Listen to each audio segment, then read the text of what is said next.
बिस्मिल्लाहिर्रहमानिर्रहीम। अस्सलाम वालेकुम व्यूअर्स, क्या हाल है आप सबके। उम्मीद करती हूँ कि आप सब खैरियत से होंगे। आज हम हलवाई स्टाइल में मोतीचूर लड्डू बनाएंगे, बहुत ही शानदार और बगैर बूंदी के। ना बूंदी का झंझट होगा, ना आपको बूंदी बनानी पड़ेगी। और आज हम हलवाई स्टाइल में मोतीचूर घर में बहुत ही आसानी से थोड़े से मिक्सचर से हम बहुत सारे मोतीचूर लड्डू बनाएंगे।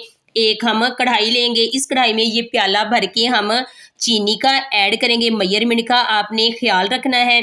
इसी प्याले को भर के हम पानी का इसमें ऐड कर देंगे। ये हम चाशनी बनाएंगे। हम एक तार वाली चाशनी नहीं बनाएंगे, बस थोड़ा सा इसको हम पका लेंगे। ये पानी हमने ऐड कर दिया है। 2-3 हम सब्ज़ इलायची ऐड करेंगे, आप इलायची पाउडर भी ऐड कर सकते हैं। ये हम 1/4 टीस्पून जर्दा कलर ऐड करेंगे। ये फूड कलर है, ताकि इसका अच्छी तरह से कलर आ जाए। अब हम इसको 2-3 उबाल आने तक इसको पका लेंगे। इस तरह हम इसको मिक्स करके अब हम इसमें थोड़ा सा 1/2 लीमू निचोड़ेंगे, ताकि ये चाशनी जम ना जाए। आप सिरका भी ऐड कर सकते हैं, यानी कि या आपके पास सिरका हो या फिर लेमन हो, इन दोनों में से एक चीज़ ऐड करनी पड़ती है ताकि ये चाशनी जमे ना। अब हम एक बॉल लेंगे और ये एक प्याला हम दबा दबा के बेसन का छान कर अच्छी तरह से भर लेंगे। और यही प्याला हम एक पानी का लेंगे। अब हम इस बेसन को इस बॉल में ऐड कर लेंगे। ऐड करने के बाद अब हम ये जो हमने नाप के पानी लिया है, आधे से ज़्यादा हम इसमें ऐड कर देंगे और इसको अच्छी तरह से मिक्स कर लेंगे, ताकि इसमें कोई गुठली ना रह जाए। इसको ऐसे हम मिक्स करते जाएंगे। अब जो पानी बच गया है वो भी हम इस तरह थोड़ा थोड़ा करके ऐड करते जाएंगे और साथ साथ मिक्स करते जाएंगे। बाकी भी जो पानी रह गया है, इस तरह हम ये वाला पानी भी ऐड कर लेंगे और इसे 6 से 7 मिनट अच्छी तरह से मिक्स करेंगे, ताकि इसमें एयर भर जाए और ये मिक्सचर अच्छी तरह से तैयार हो जाए। ये मिक्सचर तैयार हो चुका है। अब हम इस तरह का एक चम्मच लेंगे। अब हम इस पैन में घी ऐड किया है। घी को हमने अच्छी तरह से गर्म कर लिया है और इस तरह इस मिक्सचर के हम लेयर बनाते जाएंगे और इस लेयर को इस तरह हम ऐड करेंगे। हम इसमें 3 पोर्शन ऐड कर रहे हैं। ये हम तीसरा भी इसमें ऐड कर देंगे और जब ये काफ़ी हद तक पक जाएगा, यानी कि ये फ्राई हो जाएगा, तो फिर हम इसकी साइड को चेंज कर लेंगे।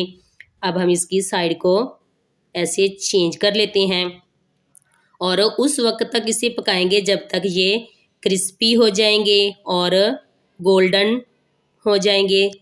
ये हमारे गोल्डन हो चुके हैं। अब हम इसे निकाल लेते हैं। इसी तरह बाकी भी हम इसमें पका लेंगे। सारा बैच हम रेडी कर लेंगे। अब हम इसे थोड़ा थोड़ा इस तरह तोड़ तोड़ के एक बॉल में ऐड करते जाएंगे और फिर इसको एक जग में डालकर इस तरह एक जग में डालेंगे और इसको ग्राइंड कर लेंगे। बहुत ज़्यादा बारीक भी ग्राइंड नहीं करना, क्योंकि हमने इसे दानेदार रखना है। जैसे मोतीचूर लड्डू होते हैं, इसको हम इस तरह ग्राइंड कर लेंगे। इस सारे को हम ग्राइंड कर लेंगे। ये हमने ग्राइंड कर लिया है। ये बिल्कुल मोती बन गए हैं।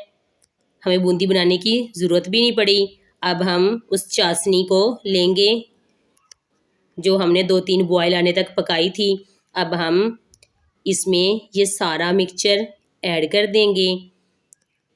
बिल्कुल ये बूंदी लग रही है। बूंदी बनाने की ज़रूरत नहीं होती और मोतीचूर लड्डू बनकर तैयार हो जाते हैं। अब हम इसको मिक्स कर लेंगे। अब हम इसमें चारों मग्ज़ ऐड करेंगे, क्योंकि मोतीचूर लड्डू में चारों मग्ज़ ऐड करते हैं। अब हम इसको मिक्स करेंगे। इस तरह इसको ड्राई कर लेंगे। बहुत ज़्यादा ड्राई भी नहीं करना। इस कंडीशन में हम इसे, ये हमारा ड्राई हो चुका है। अब हम इसको चूल्हे से उतार लेते हैं और ठंडा होने के लिए पंखे के नीचे रख देते हैं। को हमने पंखे के नीचे ठंडा कर लिया है। अब हम एक चम्मच की मदद से नाप कर लड्डू बनाते जाएंगे ताकि एक ही साइज के मोतीचूर लड्डू बनकर तैयार हो जाएं। इस तरह हम हाथ की मदद से इसको दबा दबा के मोतीचूर लड्डू बनाते जाएंगे। इस तरह बहुत ही शानदार, बहुत ही सॉफ्ट मोतीचूर लड्डू बनकर तैयार हो जाते हैं। आप भी इस रेसिपी को ज़रूर ट्राई कीजिएगा। बहुत ही आसानी से मुझे मोतीचूर लड्डू बनकर तैयार हो जाते हैं। अब हम इसे एक प्लेट में ऐड करते जाएंगे और सारे लड्डुओं को इसी तरह हम बना लेंगे। बहुत ही शानदार ये लड्डू बनकर तैयार हो जाते हैं। बहुत ही थोड़ा सा वक्त लगता है। इस तरह हम हलवाई स्टाइल में जैसे बाज़ार से लड्डू लेती हैं, बिल्कुल वैसे ये लड्डू बनकर तैयार हो चुके हैं। अब हम एक लड्डू को तोड़ के देखेंगे। ये बहुत ही सॉफ्ट, लगता ही नहीं है कि हमने बूंदी नहीं बनाई। बगैर बूंदी के बहुत ही शानदार बूंदी जैसे लड्डू लग रहे हैं। आप इस रेसिपी को ज़रूर फॉलो कीजिएगा। रेसिपी अच्छी लगी हो तो वीडियो को लाइक करें, चैनल को सब्सक्राइब करें और बेल आइकन को भी ज़रूर प्रेस किया करें ताकि मेरी हर न्यू आने वाली वीडियोस की नोटिफिकेशन सबसे पहले आप तक पहुंच सके। थैंक्स फॉर वाचिंग और अगली वीडियो तक दीजिए इजाज़त। अल्लाह हाफ़िज़।